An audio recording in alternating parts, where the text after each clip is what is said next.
So there's a big, scary, intimidating S word that's been going around out there. And it's not anything that looks like a poo emoji. There is an S word that's been going around, and I think it's the word of 2019. Pretty sure it's gonna be the word of 2020, and that is sustainability. That word has become a movement, and so many people are trying to do their part, including myself. Sustainability is a scary word. I was very intimidated by it and still really am, because I am by no means an expert in it at all. But I found that these small changes were really easy to make. They were inexpensive and they were very easy to stay consistent with, which is my biggest problem.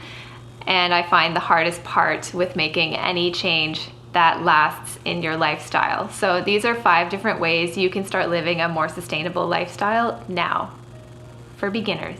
Like I said, I'm not an authority on sustainability. I still get confused about what goes where in the blue bin, and sometimes I still buy takeout coffee. But I think we're all slowly becoming more woke to the damage being done, and we're all interested in doing our part. Here are the 5 steps I've taken to be a little better, and a portion of this video is in partnership with Fruits and Passion.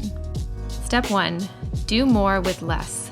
When you Google sustainability, you might come across the 5 R's. Refuse, reduce, reuse, repurpose, and recycle, in that order.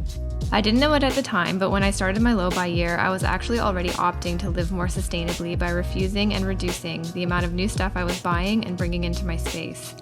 Stuff has an ethical, economical, and environmental cost to it.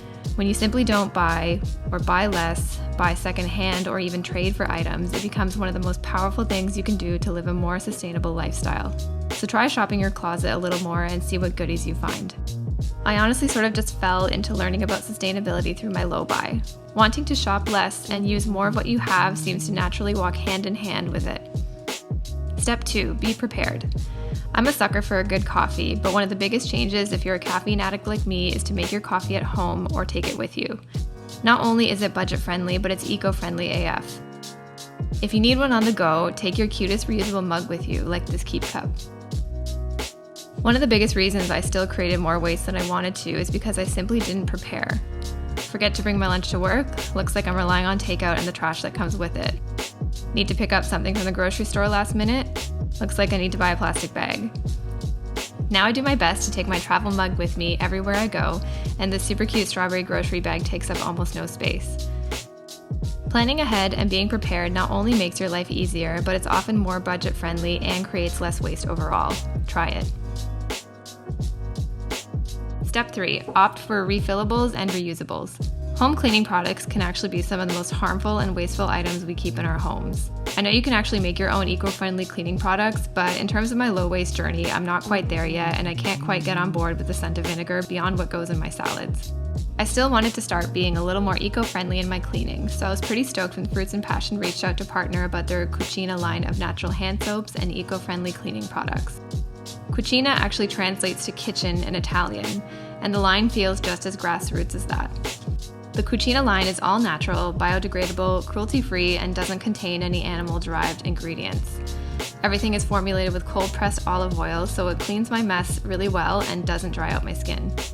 The soaps and sprays have an earthy, mild scent to them, which I really like since I really can't stand strong fragrances, and Fruits and Passion is keeping it as eco-friendly as possible with their packaging. It's all reusable and made of recyclable materials like glass. And you have the option to pick up bulk size refills when you're running low to minimize any future waste. I really like how Fruits and Passion is keeping the environment and minimizing waste at the center of their brand. You can find the Cucina line at any Fruits and Passion store or online. Check out the description down below to find your nearest location. Step 4, minimize single use. This one goes hand in hand with being prepared. Instead of plastic water bottles, pick up an aesthetic as hell reusable one. Instead of using a Ziploc bag, bring your lunch in a reusable Tupperware. Keep a set of cutlery with you and bring it in your lunch every day. The metal straw is the mascot for sustainability, and you can pick one up for a couple of bucks. Swap out single-use cotton rounds for some super soft reusable ones you can wash, or opt for recyclable packaging. And if you get a period, try to become friends with the menstrual cup over pads or tamponades. The period cup took some getting used to be honest, but we're friends now. Step 5 is to keep learning. For me, sustainability is about wanting to learn more, be better, and to do what I can. I'm definitely not the person who'll be fitting a year's worth of waste into a single mason jar right now. And and I still have to look up what I'm allowed to put in the blue bin, but everyone starts somewhere. Ask questions, search the internet, hit social media, and find a community. Like I said, I'm no expert on sustainability, but I think wanting to start living with the intent to be a little kinder to yourself, to the community, and to the planet as a whole is an amazing place to start. It's all about the tiny changes. What changes have you made to be better? Let me know, and I'll see you in the next one. Bye.